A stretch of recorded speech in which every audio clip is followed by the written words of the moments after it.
Hello，大家好啊！歡迎收睇夜馬強心針。今日係7月10號，嚟緊帶俾大家兩場咧。7月12號沙田 A 跑道全草嘅貼士。咁照舊啦，俾貼士之前呢，我哋睇一睇我哋上次貼士嘅成績先，交俾你強哥。Hello， 大家好。好，我哋睇下上一場嘅貼士，上一次嘅貼士如何先啦。首先第一場精選貼士係第3場，我哋貼4號、8號、10號、1號、9號，咁結果跑出嚟係11號、4號、8號、1號，咁結果我哋係跑2、3、4名啦。另一場精選係第5場，咁我哋貼9號、3號、6號、2號、12號，咁跑出嚟嘅結果係9號、2號、12號、1號，咁我哋係貼中3重彩嘅。咁係啦，咁如果大家咧想我哋繼續冇廣告咁樣出片咧，記得 like、share、comment 我哋。咁同埋最近我哋發現咧，好多觀眾啊，佢哋都唔知道我哋點解要俾5隻馬作為貼士嘅。咁如果大家想了解多啲我哋投注方式嘅話咧，記得喺留言 comment 嗰度打個想字。咁我哋嚟緊咧睇下暑假嘅時候咧，可能出一兩條片咧就講解我哋嘅投注策略。咁記得啦，打個想字，咁我哋就會睇下咩情況啦，多唔多人想要啦，咁我哋就會出多一兩條片咧，俾大家去參考下我哋嘅投注策略嘅。好，咁我哋依家睇翻7月12號沙田 A 跑道嘅賽事，第一場精選會係第2場5班1400米，咁我哋睇下步速如何先咯。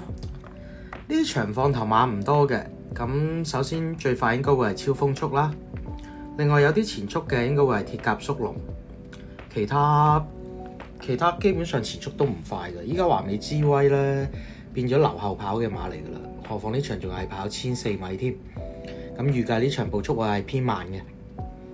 好，咁我哋揀馬，首先第一隻揀嘅係11號海洋帝君，上場唯一一次上名嘅賽事嚟嘅。咁今次咧相隔10日再跑翻同程啦，隻馬依家就得翻27分，唔想淘汰嘅呢場一定要搏盡佢噶啦。睇佢復課狀態咧仍然係勇銳噶，今次繼續用田泰安一定騎晒俾你睇噶啦。第一隻揀咗佢先啦，第二隻要揀嘅馬係7號東方寶寶，近2次跑同程1400米咧2次都入到前3名嘅。神操睇翻隻馬啦，狀態仍然 keep 到啦。今次搬頓唔放手，繼續騎，同埋隻馬今季嘅表現呢，亦算十分準成噶。咁呢隻要揀噶。第3隻要揀嘅馬係3號超風速，今季轉咗倉去貴福特馬房嗰度，喺4班跑咗2次1400米都入到位嘅。咁今次係跑5班1400米啦，咁有啲班嚟噶。今場放頭馬唔多，形勢好跑噶。今季未交代嘅馬，必定會搏俾你睇啦。第4隻要揀嘅馬係8號大力猴王，隻馬評分已經減到落32分，已經減到過晒龍噶啦，隨時都可以反彈。上場排14檔，留到最後入直路都有翻一段追勢俾你睇噶。今次排檔內移，布文繼續騎，有權直路一衝殺晒㗎。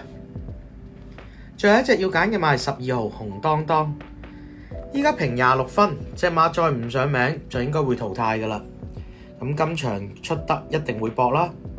今次跑返贏馬嘅唯一路程1400米，今次休息咗個半月先跑，隻馬亦都操到足先出嚟跑㗎啦，一定要拖埋佢啊！好，我哋重複一次，第2場要揀嘅馬係11號海洋帝君、7號東方寶寶、3號超風速、8號大力猴王同埋12號嘅紅當當。另一場嘅精選賽事會係第9場3班1200米。咁我哋首先睇下步速如何先啦。咁呢場會放頭嘅馬呢，應該會係手機標勁啦。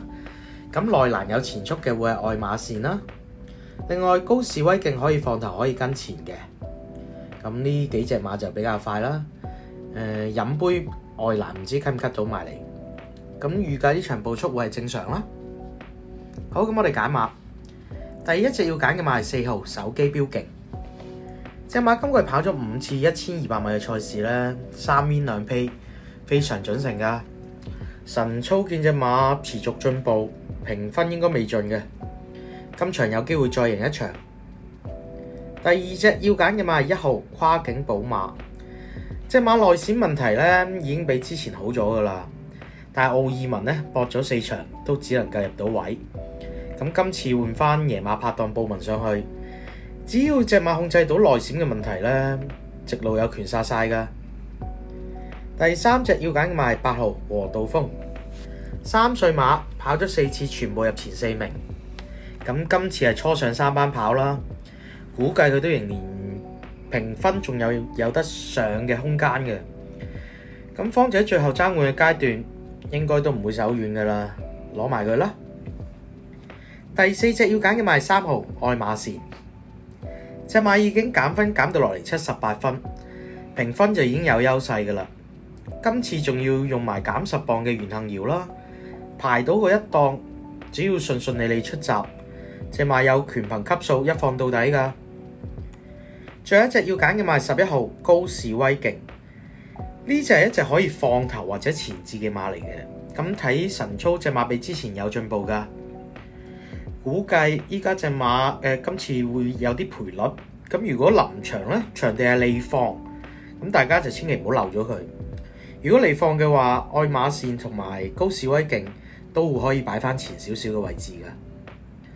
好，咁我哋重複一次，第9場要揀嘅馬係4號手機標勁，1號跨境寶馬，8號和道鋒，3號愛馬仕同埋11號嘅高士威勁。好，咁啊喺度提一提大家啦，嚟緊星期日咧就係今季最後一次跑沙田啦。咁啊，記得 like、share、subscribe 我哋，留言 comment 俾我哋，俾多啲好嘅鼓勵我哋啊！咁喺度祝大家好運，拜拜。